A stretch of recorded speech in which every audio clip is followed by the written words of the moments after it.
Welcome back to Free Speech Nation. In July 2020, a government commission was set up tasked with looking into race disparity in the UK.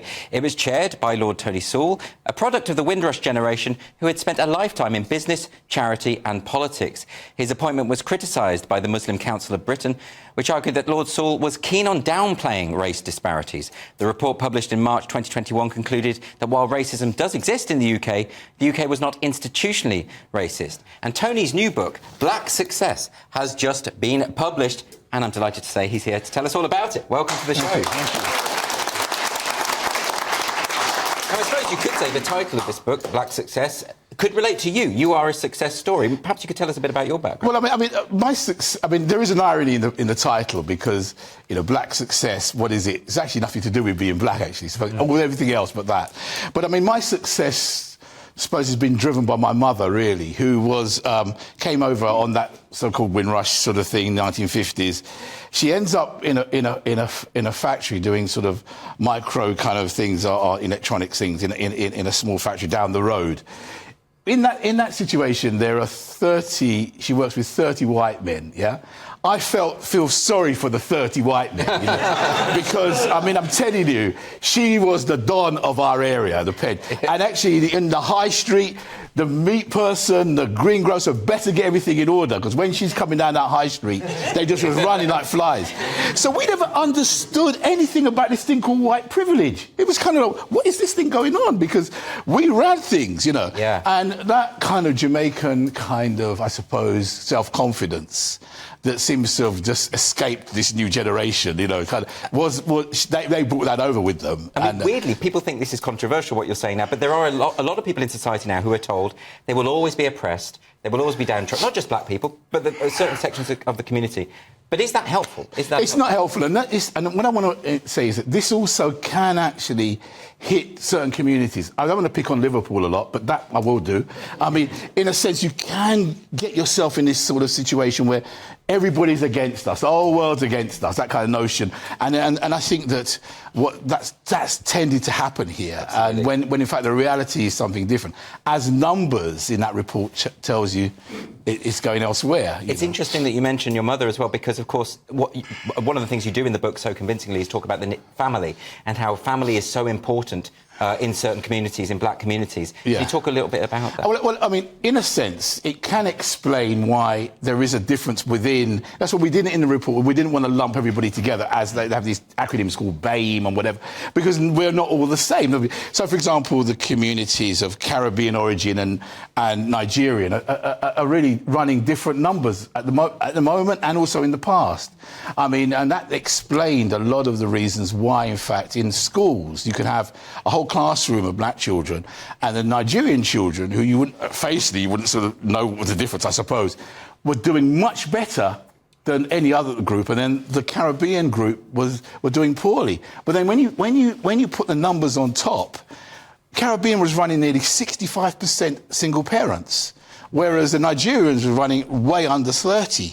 Yeah. And so you then began to say, well, is the GCSE results to do with the horrible racist white teacher, or is it something to do with the family? So that's so interesting, because so many people have said, you know, the educational system is institutionally racist. That's right. But as you say, if it is, why is it the case that children from African heritage are outperforming white pupils, but from Caribbean heritage are not? It's a very targeted form of racism, if it is. It is, and it's a strange one, but it's one that we've grown up to, because we feel that we just make these generalisations about groups, and then we can't kind of get out of that. Yes. I mean, what's positive about the book and about what I'm trying to say is that I'm optimistic, because I think that particular Nigerian group are doing so well. They're going to go on. You're seeing people like Kemi Badenoch. You're seeing all these kind of people coming up now. It's a new day, you know, yes. and we don't want to hear that misery story anymore, you know? I suppose your critics might say, but, you know, are you suggesting that a single-parent family can't be effective, can't be loving, can't allow a child to flourish? We saw my mother. She was the black Maggie Thatcher, going through the whole thing with her handbag, kind of. I mean, so I've been brought up with very strong black females, and that will always be the case. The men were really in the margins in some ways, you know?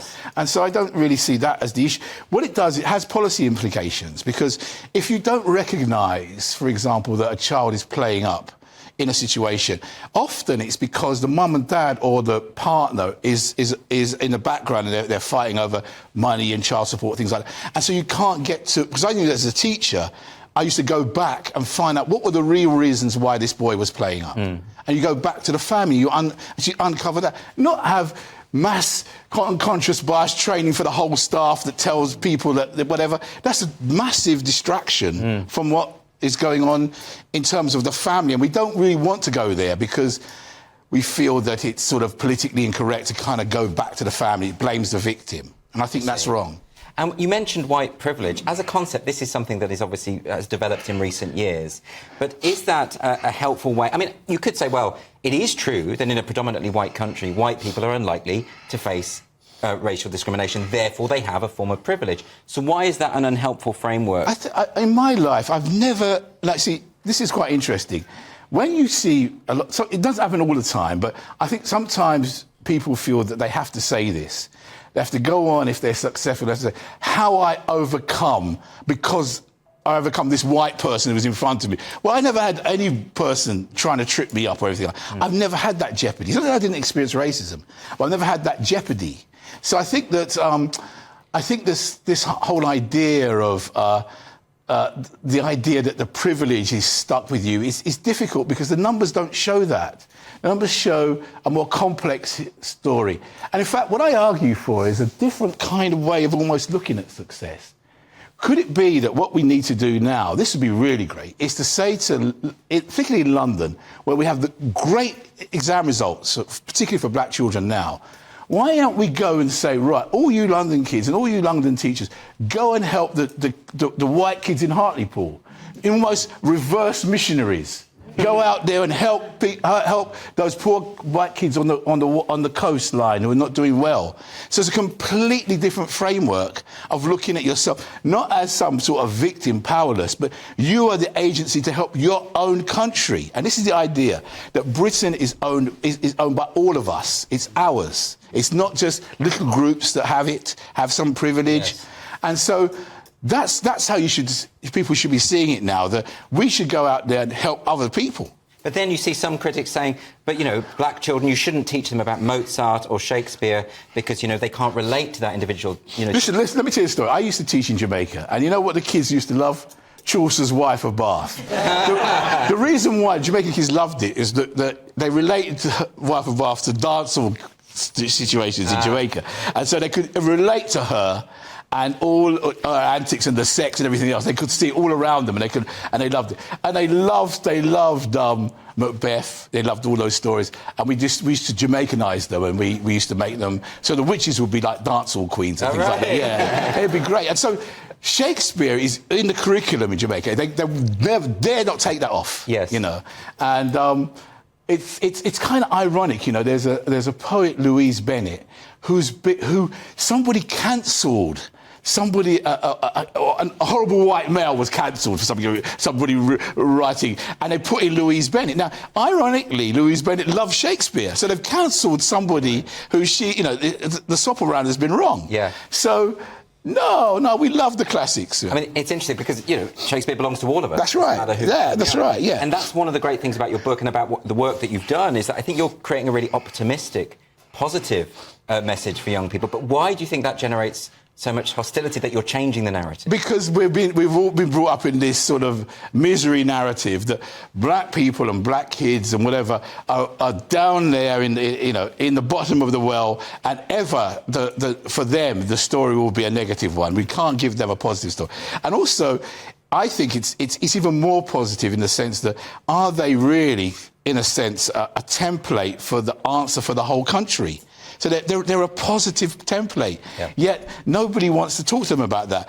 Let me give you one sad example. There was a friend of mine. He had two daughters. One went to Oxford, one went to Cambridge, black, to do medicine. Yeah, and we just flew through grade A's, whatever. One of the daughters said, can we have a party to celebrate? Because the friends around were doing poorly, he said no chance, because he didn't want to embarrass the rest of the community. So I'm in a kind of community that kind of hates success. You know, it's embarrassed to be successful. Isn't that so interesting? Well, your book is called Black Success, Yeah. The Surprising Truth. That is available now. I would highly recommend it. Tony Sewell, thank you so much for Thank you. me. Really appreciate it. Thank you.